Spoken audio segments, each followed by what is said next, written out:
Hello, everybody.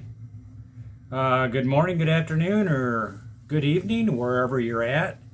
Um, this is a day in the life of an epileptic, which is me, CJ. I'm assuming if you're watching this video, you know somebody with epilepsy or you have epilepsy, want to better treat it. Um, I go through my experience with epilepsy. I have had epilepsy now for 55 years. I'm 59 years old. I've had it since the age of 4. Um, I kind of introduced myself in the last video. The last video was the first one. This is the second one of many. I'm going to go over different subjects on this channel. Today I'm going to go over a subject in this video of sleep deprivation. Um, this is a big one. And this is something I didn't understand for a long time. And they've done plenty of research on this. And I do want to say this beforehand. I am not a doctor. I am not giving any kind of treatment. This is stuff that works for me. This is stuff online you can look up and read more about. And you can also ask your doctor about it. So, again, if you have somebody you know that has epilepsy or you have epilepsy yourself, this very well could help you. But again, consult your doctor. Look up any other advice online through a legit website, and go from there. But sleep deprivation. If you have epilepsy or you know someone that has epilepsy and they're having seizures, and by chance you notice that their sleep schedule is kind of off, kind of not right, like they're going to bed at different times of the night or day whenever they may sleep. Maybe they're working a third shift job and they have to sleep during the day. I couldn't do that myself because of the fact that second and third shift really messed my sleep up.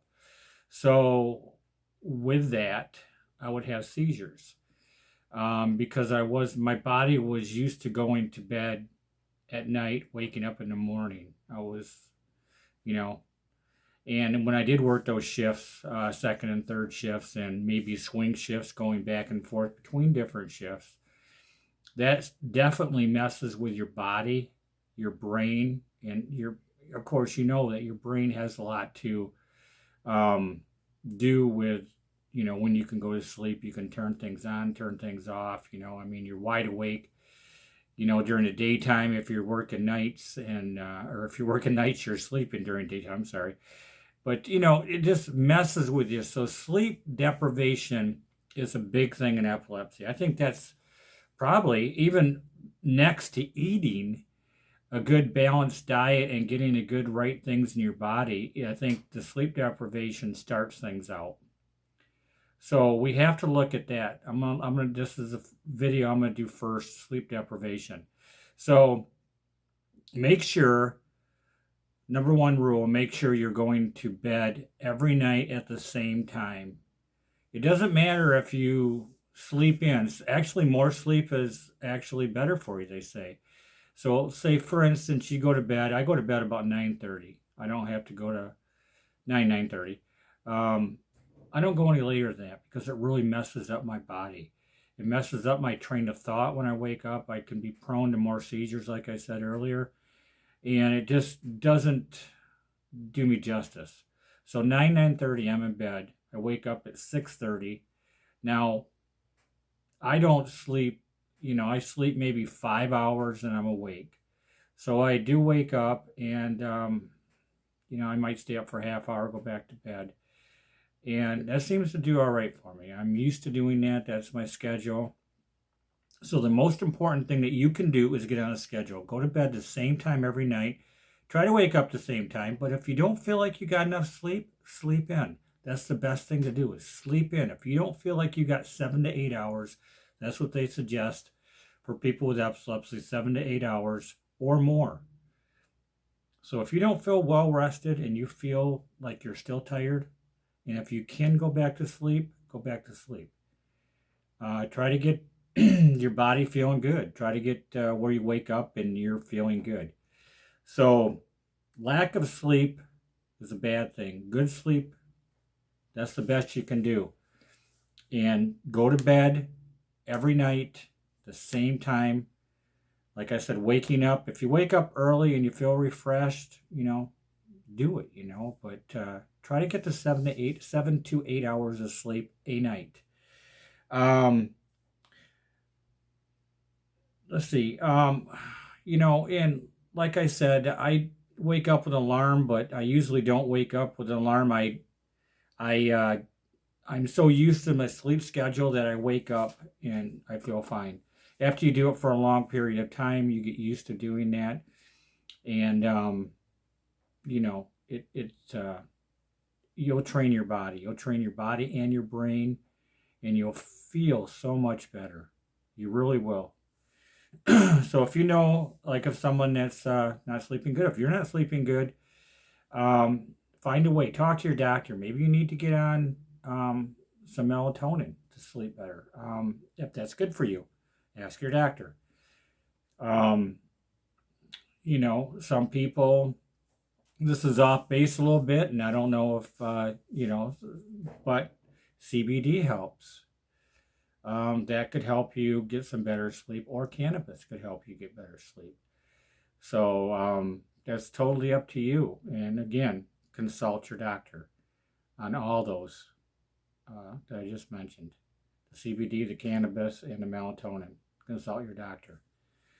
Okay. Another thing I want to get into is I know a girl that continuously has seizures. I've talked to her, and she can't get off the sugar. She can't get off eating lousy. She has a terrible diet, and I've tried talking to her, and she doesn't drink, which is a good thing. Doesn't drink alcohol. Um, but she's terrible. From the time she gets up to the time she goes to bed, sugar, sugar, sugar, sugar, sugar, carbs, carbs, carbs, carbs. And that's just terrible. You cannot do that. And she's a woman, and sometimes women, when they have their menstrual cycle, that creates them to have a seizure too. So she's got a lot of things against her, but some of these things, like the sugar and overeating, she can stop. She chooses not to, so she, like once a week, couple times a week, she has grand mal seizures. So where she goes down, they got to call 911, have her carted out in an ambulance, or have the paramedics work on her. And it's a choice. It's your choice on what you want to do. Do you want to have seizures? I mean, do you want to have them? Do you want to cut down on your seizures, or do you want to have seizures? So it's an important thing. I mean, I don't want to have seizures. I haven't had one in a little while, because of the fact that I'm trying to do things to help me out, and I want to share these with you. And I've been doing these things for a while, so I know they help. Before I was doing them, I was having a tough time. But since I've started it, I have a better time. I need to work on my sugar intake. I mean, that's like, I don't know. It's very addictive. Sugar is very hard to get off. If I used to smoke cigarettes almost 30 years ago. I quit almost 30 years ago, cigarettes. And, so I don't do that. And, but I'll tell you, sugar, I don't drink alcohol either. I stay away from alcohol. Alcohol is no good. I mean, I don't care. I mean, if you got epilepsy, I mean, it's just, maybe a glass of wine here and there, but if you're drinking beer with a lot of carbs and a lot of sugars and everything else, and it's not good. So you got to try to get off that. And I'm telling you that sugar, it seems to be the hardest thing for me to get off of. And very hard time with it. But I have cut down a lot. It's easier for me to quit carbs than it is sugar for some reason. It's like, I don't know, it's like an addictive drug, that you just cannot get off of. But, and everything has, you go to the grocery store, you have a hard time finding stuff. When you go to the grocery store, this is what I do. I used to go in the grocery store, walk around, everything has sugar and carbs. Everything. Now I don't go to the aisleway first thing. I'll go through the fruit and vegetable section first. And I'll get mainly my stuff there. Yeah, there's some fruit. They have sugar. There's fructose sugar, natural sugar. Now there's a big debate over this on, if it's better for you than regular sugar, but I think so. You get your, you like blueberries, antioxidant foods that get your swelling down in your body, blueberries and things of that nature, that have, check it out, look it up. Maybe next week I'll do a video on possibly the best foods you can eat if you're an epileptic. But you want to eat, from what I heard the other day, I heard a very interesting statement saying that you want to eat fruit higher towards the sun. The sun has energy, radiates the energy onto the fruit and gives you more energy, and it's better for you. So I'm gonna try that. Like they say different things, like whatever grows on trees, and stuff like vitamin C's and bananas and coconuts. Coconuts really good for you. Coconut juice, coconut water, things of that nature. We'll go over that next week, but I wanted to drop this video, and I just want you to understand how important getting sleep is for you. It's one of the most important things. And that's why I wanted to start out my second video talking about things with sleep, because I think that is the number one thing. If you don't have sleep, you're off all day, and it creates seizures for you. I mean, it's very simple to figure out. So with that, if you have any questions or you want to drop me a line on how you're doing, what your daily routine is. I mean, maybe you have a routine that you can show me, and I can adopt some things from it myself even, or we can pass it along to other people watching on this vlog, So drop some comments below. I'd love to hear from you. This is a new channel, and it's going to get better. I'm going to start doing some videos outside where I got a little bit better backdrop, better scenery and stuff. So that's going to change. But I'm here to help you guys out. I'm here to help it's helping me out too by talking about it. So I love to hear from you. Please subscribe, like, and comment to this video. And I hope everything you do this weekend and from here on out till next weekend, get some rest, get some sleep, and I will see you again next week, next Sunday. I will see you again. All right. Have a great weekend. Thank you. Bye-bye.